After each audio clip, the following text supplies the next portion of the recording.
रुको सारथी।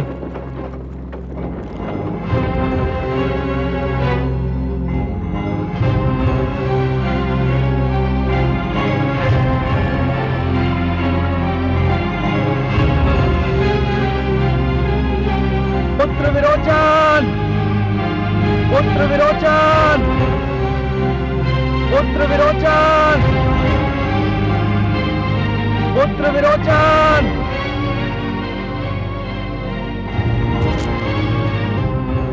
अरे, यह तो पुत्र विरोचन का अश्व है। इसका अर्थ यह हुआ कि विरोचन किसी संकट में है। पुत्र विरोचन, पुत्र विरोचन, कहां हो तुम? देखा कमल नयन, मेरा पुत्र अपने युवराज के लिए कितना व्याकुल है। महादेवी, यही तो पिता और पुत्र के संबंध का सौंदर्य है। पिता अपने पुत्र से कितना स्नेह करता है, इसका ज्ञान तो उसे तभी होता है जब वो अपने पुत्र के कष्टों को देखकर व्याकुल हो उठे। लेकिन मुझे तो इस बात पर आश्चर्य हो रहा है कि मेरा पुत्र तो आजीवन अपने पिता के प्यार के लिए तरसता रहा। वो आज अपने पुत्र पर मन का समस्त स्नेह उड़ेल रहा है। यदि दुष्ट हिरण्यकश्यपु ने इस प्रेम का थोड़ा भी अंश मेरे पुत्र को दिया होता तो मेरे पुत्र को इतने कष्ट न झेलने पड़ते। महादेवी, हिरण्यकशिपु के अहंकार ने उसके मन की सारी सुंदर भावनाओं को नष्ट कर दिया था। अहंकार तो केवल घृणा को ही जन्म दे सकता है, परंतु आपका पुत्र तो मेरा भक्त है और भक्ति प्रेम करना सिखाती है, सबसे प्रेम करना। हे महादेवी, जिस प्रकार खेत केवल उसी धरती पर लहलहाते हैं जहां की मिट्टी गीली और नरम हो, उसी प्रकार प्रेम का जन्म केवल उसी मन में हो सकता है जहां भक्ति और श्रद्धा का निवास हो।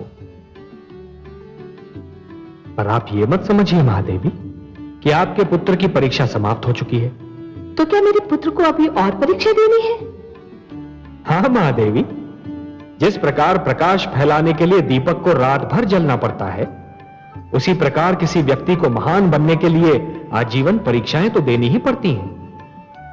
पुत्र प्रेम पिता की निर्णय शक्ति की सबसे बड़ी परीक्षा होती है महादेवी, और पुत्र प्रेम में संयम रखना बहुत कठिन होता है। प्रहलाद को भी आज यह सिद्ध करना होगा कि जिस संयम का प्रदर्शन उसने आज तक किया, कहीं वो उसे पुत्र प्रेम में खो तो नहीं देता।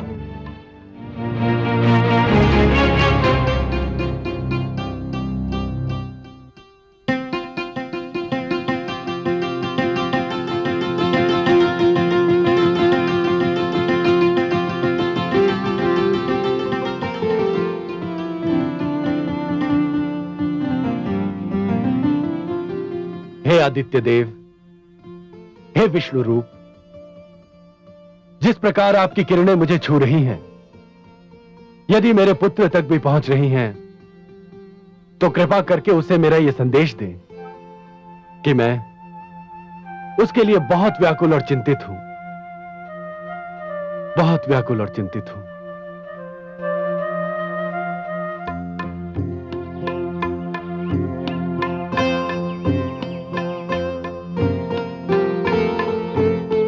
युवराज, यदि मेरी ओर से आपकी सेवा में कोई भी कमी रह गई हो तो मुझे क्षमा कर दीजिएगा। तुम्हारी ओर से तो कोई कमी नहीं हुई है देवी, किंतु कुछ कम अवश्य लग रहा है। क्या कम लग रहा है युवराज? लगता है मैं कुछ अपना यहाँ छोड़े जा रहा हूँ।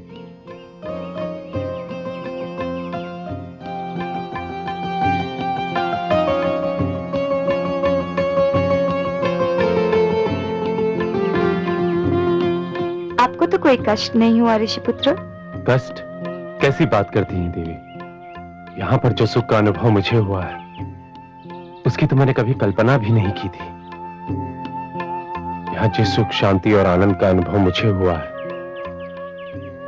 इससे पहले जीवन में कभी नहीं हुआ था। इस कुटिया में बिताए हुए पल जीवन भर मेरे साथ रहेंगे।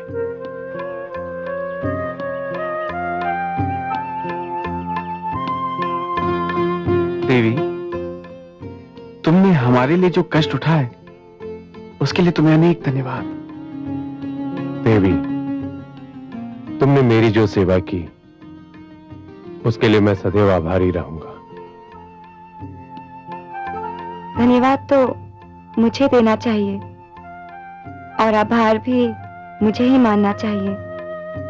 मुझे आप दोनों जैसे महान व्यक्तियों की सेवा का अवसर जो मिला।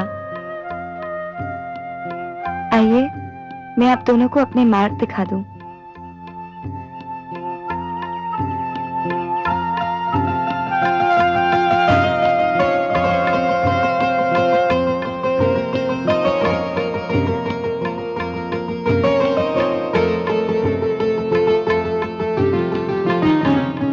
ऋषिपुत्र, ऋषि अंगिरा का आश्रम उधर दक्षिण की ओर है, आप उधर जाइए।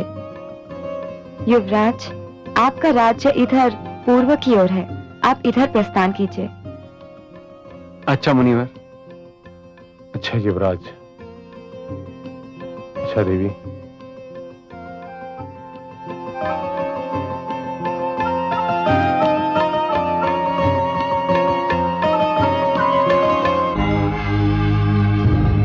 पुत्र विरोचन!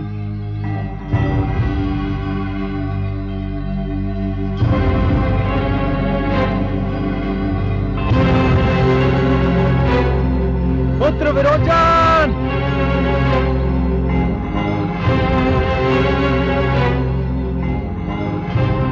कहाँ हो तुम पुत्र?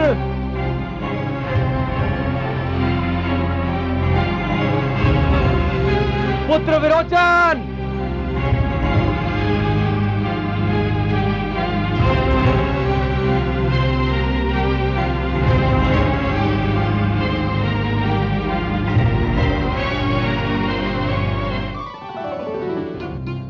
पुत्र विरोचन?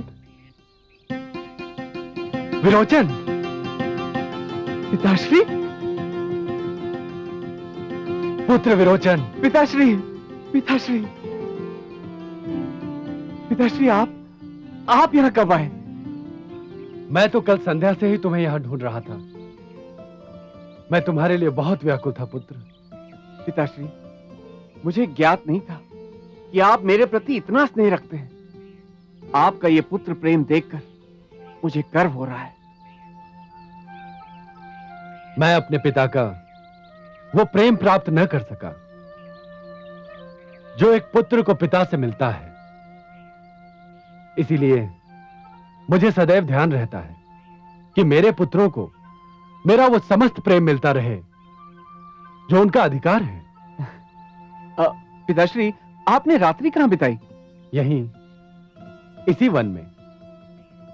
और तुम कहां रहे? मैं हाँ, मुझे एक ऋषि की वैकुंठ जैसी कुटिया में आश्रय मिल गया था। चलो राजभवन चलते हैं। तुम घायल भी हो गए हो। तुम्हारी दादीश्री और माताश्री तुम्हारे लिए अधिक व्याकुल हो रही हैं। हम शीघ्र न पहुंचे तो वो और अधिक व्याकुल हो जाएंगी। चलो चलिए।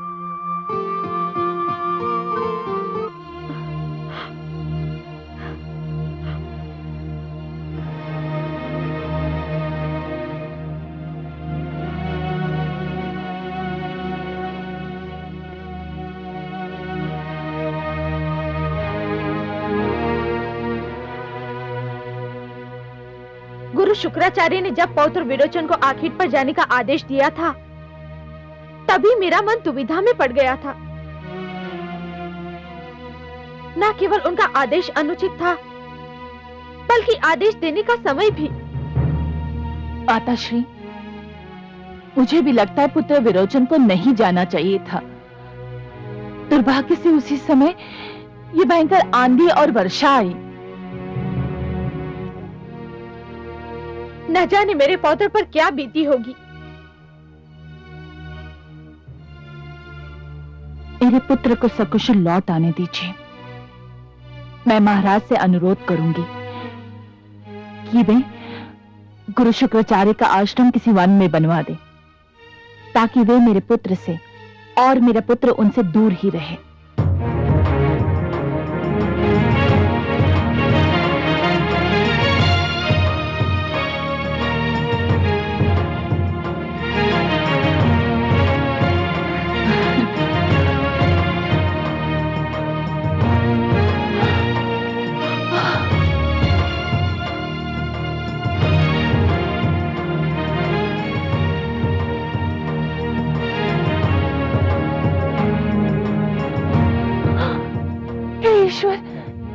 हो गया मेरे पुत्र को? पौत्र, यह तुझे क्या हुआ? तू घायल कैसे हो गया? न जाने कितना रक्त बह गया होगा। मुख तो देखो, पीला पड़ गया है। साधारण चोटें हैं माते, 2-4 दिन में ठीक हो जाएंगी। चुप रहे पौत्र, इतने गहरे घाव है और तू इसे साधारण चोटें कह रहा है? पौत्र, इसे शीघ्र ही वैद्यराज को दिखाओ। घाव में धूल मिट्टी लग गई होगी तो संकट खड़ा हो जाएगा। जा रहा हूं दादी श्री, जा रहा हूं, वहीं जा रहा हूं, उसी के पास जा रहा हूं जिसके पास इन घावों का उपचार है।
तत्सवितुर्वरेण्यं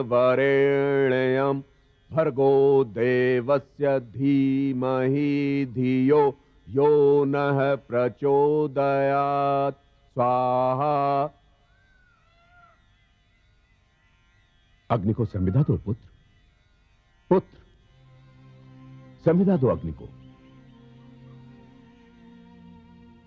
पिताश्री, मैं क्षमा चाहता हूं, मैं किसी की सोच में डूबा हुआ था। किस सोच में डूबे थे पुत्र? पता नहीं पिताश्री, मैंने जाने क्या सोच रहा था।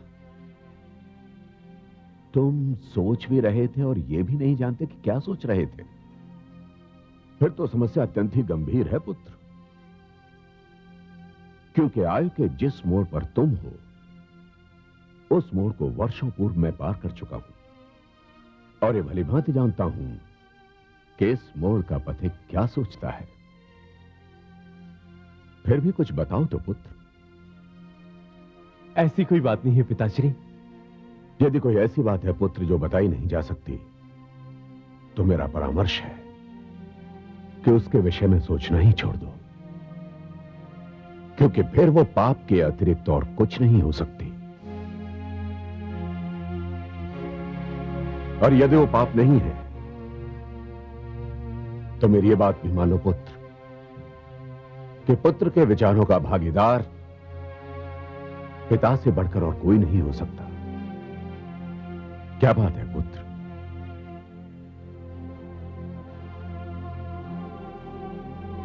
मुझे ऋषि वत्स की कुटिया की एक सुंदर घटना याद आ गई थी पिताश्री।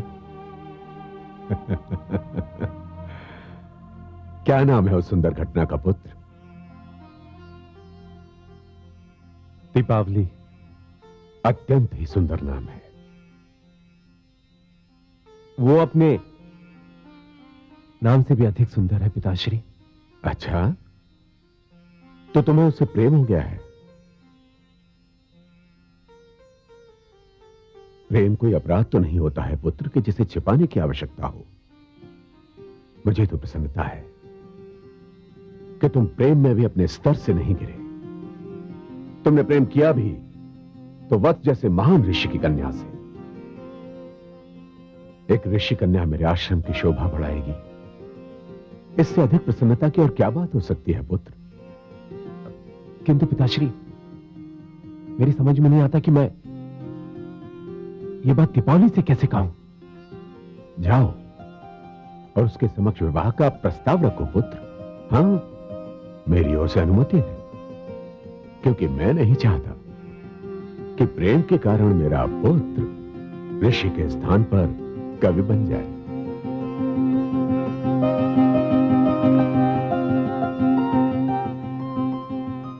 कवि तो मैं बन गया हूं पिताश्री।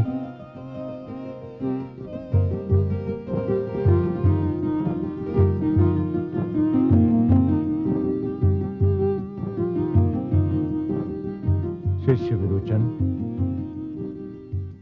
शिष्य विरोचन, विरोचन। जी गुरुदेव। ये मैंने तीसरी बार पुकारा है तुम्हें। मैं क्षमा चाहता हूं गुरुदेव। मैं देख रहा हूं कि कुछ दिनों से तुम अपने आप में नहीं हो, कहीं खोए रहते हो। शिक्षा में भी तुम्हारी रुचि कम हो गई है। बात क्या है? क्या बात है? मैं तुम्हारा गुरु हूं, मुझे तुम्हारे विषय में हर बात जानने का पूरा अधिकार है। गुरुदेव, गुरुदेव, मैं एक वन सुंदरी पर अपना मन हार बैठा हूं। हार बैठे हो? घोर आपत्ति है मुझे इस शब्द पर। युवराज कुछ हारा नहीं करते, भले ही वो मन क्यों ना हो। जो हारते हैं उन्हें युवराज कहने का तो क्या, युवराज समझने का भी कोई अधिकार नहीं है। कहो कि एक वन सुंदरी तुम्हें भावे। हाँ गुरुदेव, ये सत्य है। तो हारो नहीं, जाओ उसे जीत कर ले आओ। कैसे गुरुदेव? उसके पास जाओ और उससे कहो कि तुम उसका भाग्य संवारना चाहते हो, उससे विवाह करना चाहते हो। परंतु गुरुदेव। परंतु क्या? जीवन में परंतु दुर्बलता का लक्षण होता है। उस कन्या ने तो कभी स्वप्न में भी ना सोचा होगा कि असुर लोक का युवराज उसके समक्ष विवाह का प्रस्ताव रखेगा। उसके ना मानने का तो प्रश्न ही नहीं उठता है। और यदि ये प्रश्न उठा तो? उस प्रश्न के उत्तर के लिए उन अधिकारों का प्रयोग होगा जो असुर लोक के युवराज होने के नाते तुम्हें प्राप्त है।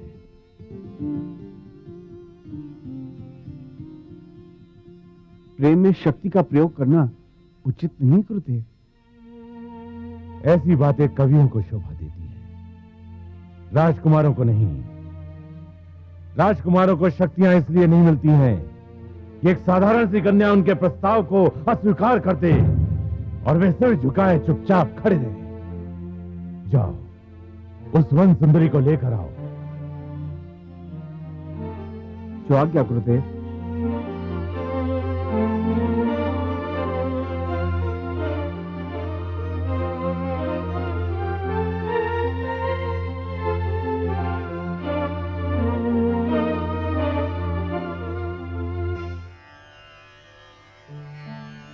रस्सी जल गई और बल नहीं गए।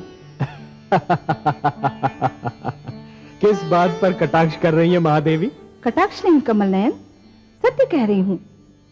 न जाने कैसे भ्रष्ट विचार लेकर जन्मे हैं दैत्य गुरु शुक्राचार्य। मोर्चे पर मोर्चे हारते जाते हैं, पर अपनी विचारधारा नहीं बदलते। अब क्या कह दिया उन्होंने? उचित परामर्श न देने और अपने शिष्य को उचित पाठ न पढ़ाने की जैसे सौगंध ही खा रखी है उन्होंने। पौत्र विरोचन को उन्होंने ये परामर्श दे दिया कि यदि ऋषि वत्स की पुत्री दीपावली ने उसका प्रस्ताव स्वीकार न किया तो वो अपने अधिकारों का प्रयोग करे। महादेवी, कभी कभी तो मुझे लगता है कि स्वयं दैत्य गुरु शुक्राचार्य को यह ज्ञात नहीं होता कि वो क्या कह रहे हैं, क्योंकि उनके भीतर ज्ञान और क्रोध के बीच एक निरंतर युद्ध चलता रहता है।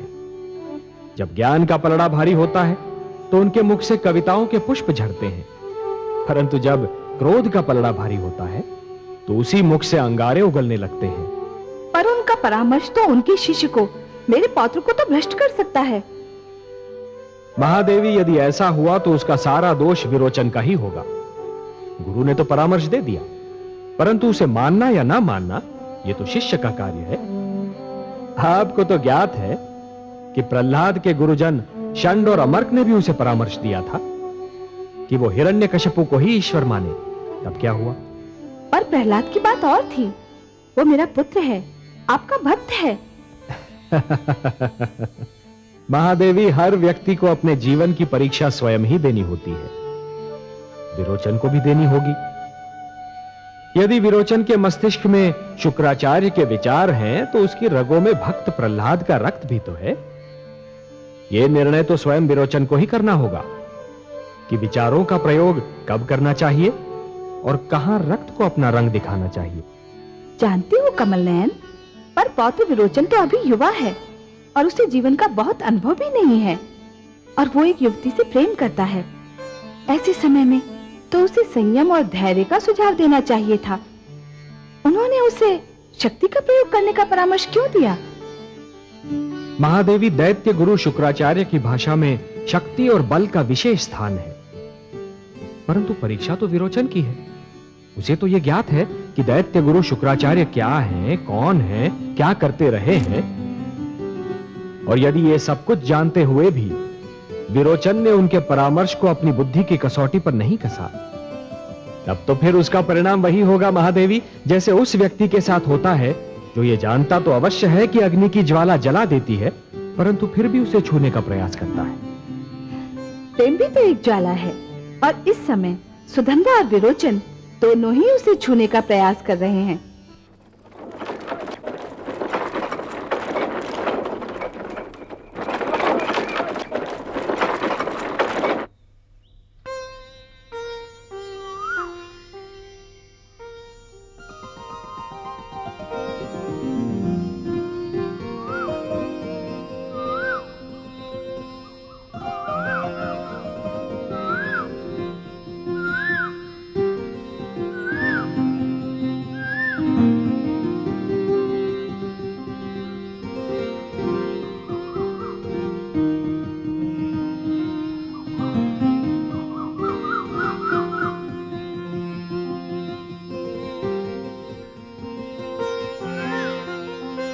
देवी,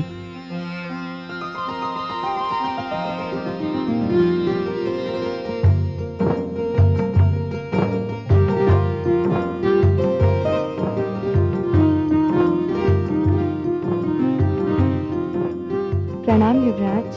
प्रणाम देवी। आश्चर्य हुआ हाँ। मेरे समय आने पर? नहीं,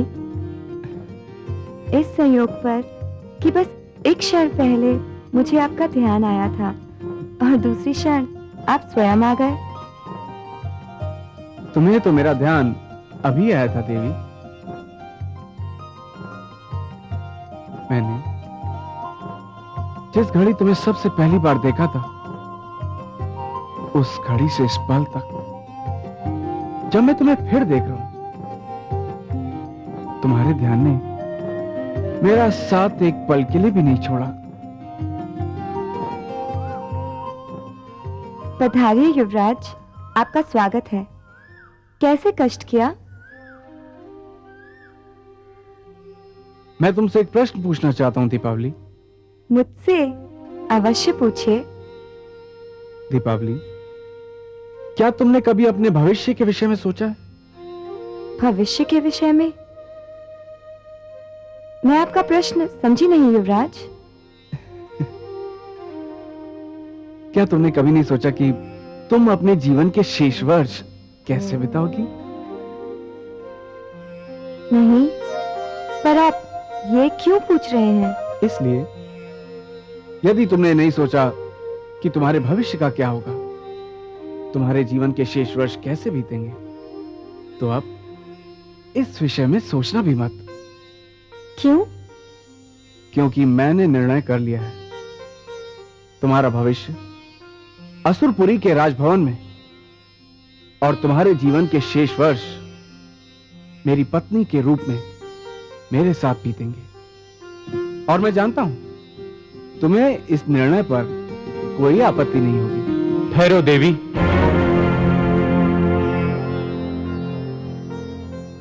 इससे पहले कि तुम युवराज विरोचन को कोई उत्तर दो, मैं ये कहना चाहता हूं कि तुम्हारे नेत्रों ने जो मेरे मन को संदेश दिया था, मैं उसका उत्तर लाया हूं। देवी, मैं तुमसे विवाह करना चाहता हूं। ऋषिपुत्र, दीपावली, मेरे राजभवन के द्वार तुम्हारे स्वागत की आस लगाए हुए हैं। और मेरा ऋषि आश्रम तुम्हारे पैरों की चाप पर कान धरे हुए है। तुम्हारा क्या उत्तर है देवी? मेरी तो कुछ समझ में नहीं आ रहा, कुछ समझ में नहीं आ रहा।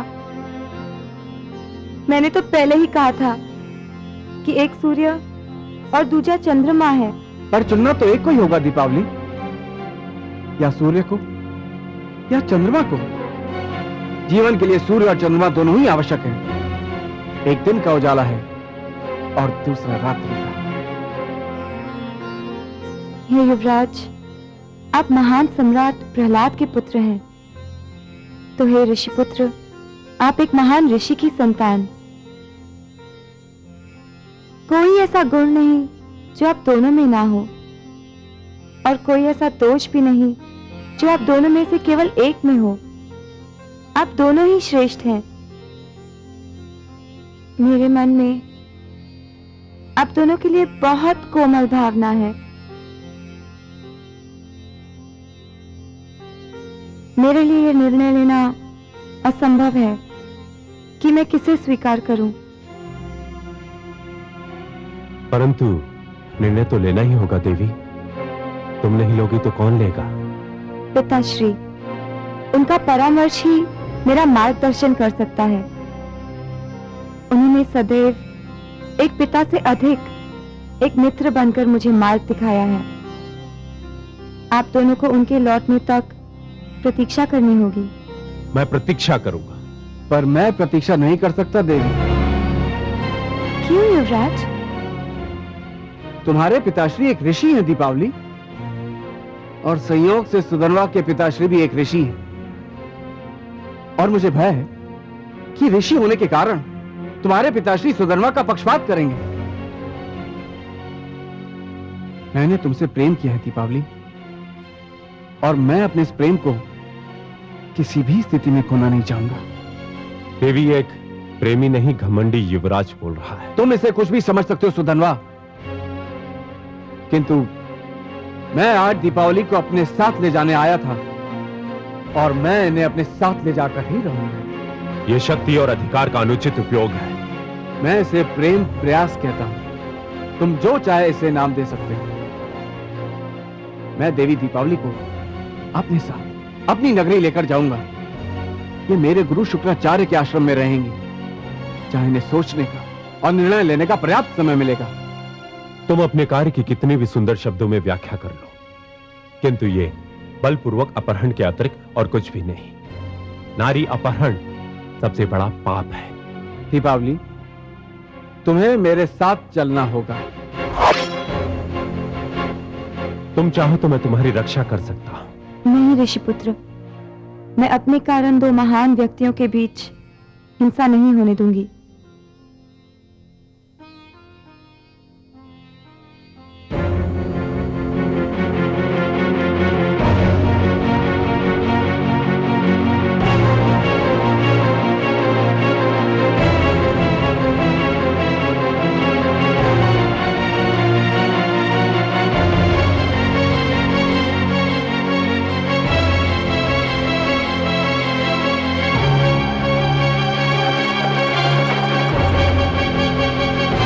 युवराज, ये अन्याय है। तुम अपनी राजशक्ति का प्रयोग कर रहे हो। अब मैं तुम्हें अपना तपोबल दिखाऊंगा।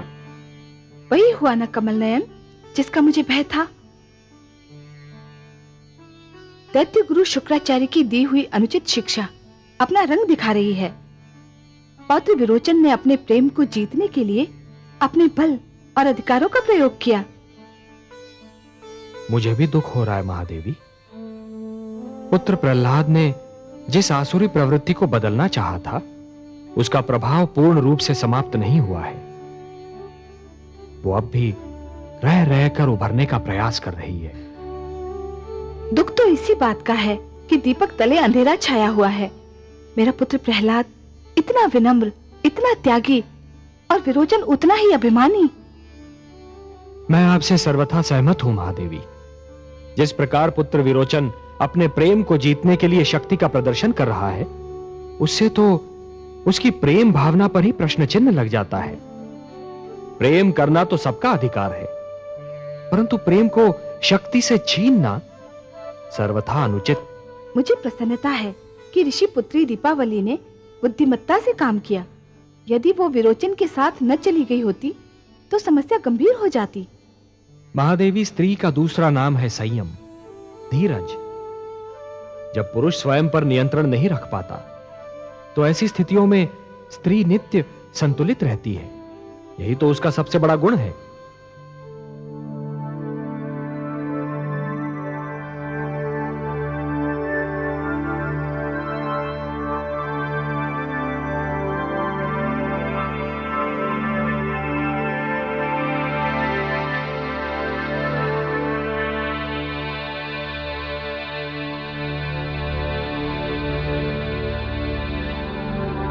गुरुदेव,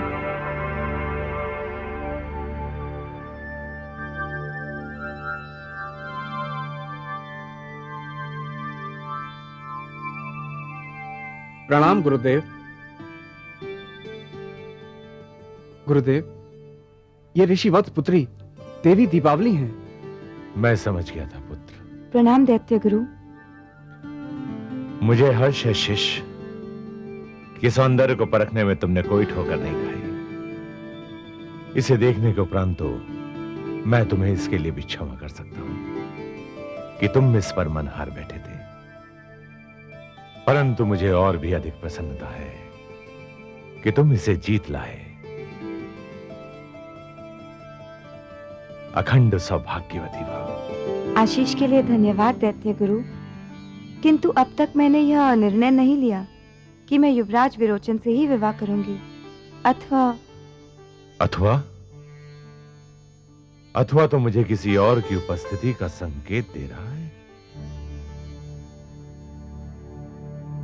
मैं बताता हूं गुरुदेव।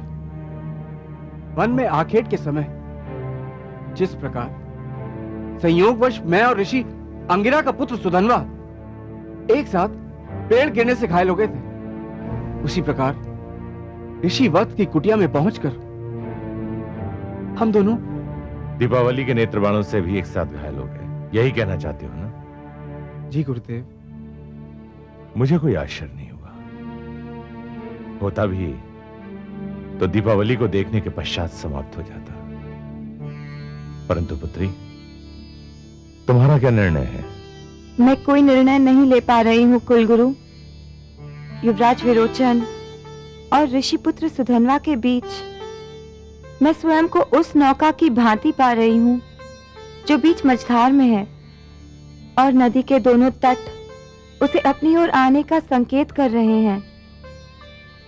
किंतु इस नौका को किसी एक तट का ही संकेत स्वीकार करना होगा। प्रश्न किसी एक तट के संकेत को स्वीकार करने का नहीं, प्रश्न तो दूसरे तट के संकेत को अस्वीकार करने का है। और इसी स्थान पर पहुंच के मैं स्वयं को असमंजस में पा रही हूँ। हे कुलगुरु, यदि आपसे कहा जाए कि सूर्य और चंद्रमा में से एक को स्वीकार और दूसरे को अस्वीकार कर दें, तो आपका क्या उत्तर होगा? गुरुदेव, मैं देवी दीपावली को इसी कारण आपके आश्रम में लेकर आया हूं। मैं चाहता तो इन्हें राजभवन में भी लेके जा सकता था, किंतु मैंने सोचा कि राजभवन में रहकर देवी ये न सोचे कि मैं उन पर कोई दबाव डाल रहा हूं। ऋषि की पुत्री ऋषि शुक्राचार्य के आश्रम में स्वयं को अधिक स्वच्छंद और स्वतंत्र समझेंगे। अवश्य शिष्य। ऋषि पुत्री दीपावली, मेरे इस आश्रम में तुम्हारा हार्दिक स्वागत है। तुम यही समझो कि तुम अपने पिता श्री ऋषि वत्स के आश्रम में ही हो। धन्यवाद कुलगुरु। देवी, यदि मेरे कारण आपको कोई कष्ट हुआ हो तो मुझे खेद है। प्रणाम गुरुदेव।